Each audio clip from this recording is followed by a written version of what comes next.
নমস্কাৰ মোৰ আন এটি ভিডিঅ'লৈ সকলোকে স্বাগতম জনাইছো। আজি বনাবলৈ লৈছো নাৰিকলৰ লাৰু। বহুত জেগাত বহুত লাৰু খাইছো, কিছু জেগাত সেই পাৰফেকশনটো পোৱা নাই। কিছু জেগাত নাৰিকল লাৰুটো ধৰক ঢিলা হৈ থাকিলে, কিছু জেগাত নাৰিকলটো বেছি ভাজা হৈ যায়, ফলত লাৰুটো ৰঙা হৈ যায়, আৰু কিছু জেগাতটো ক'বই নালাগে আৰু একে উখুৰা মুখুৰা হৈ যায়। তেনেকুৱা হ'লে আসলতে ভাল নালাগে। সেইবাবে নাৰিকল লাৰু বনোৱাৰ ট্ৰিক্সটো অকণমান দিব বিচাৰিলোঁ।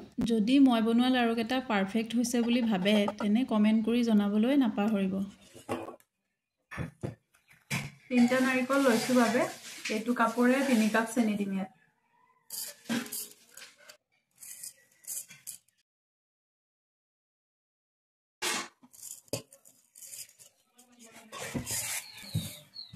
এইখিনি এনেকৈ ভালদৰে সানি পেলাই অলপ সময়ৰ কাৰণে ঢাকি ৰাখিম, যাতে চেনিখিনি ভালদৰে মিক্স হৈ যায়।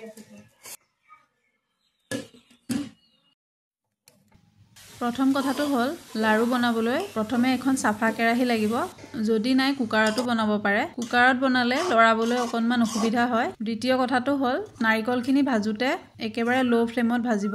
সময় অলপ বেছি লাগিব, কিন্তু লাৰুখিনি ভাল হ'ব, বগা হ'ব। ফ্লেভাৰৰ কাৰণে ইয়াত অকণমান ডালচেনি আৰু এটা ইলাইচি গুড়ি কৰি দি দিছোঁ।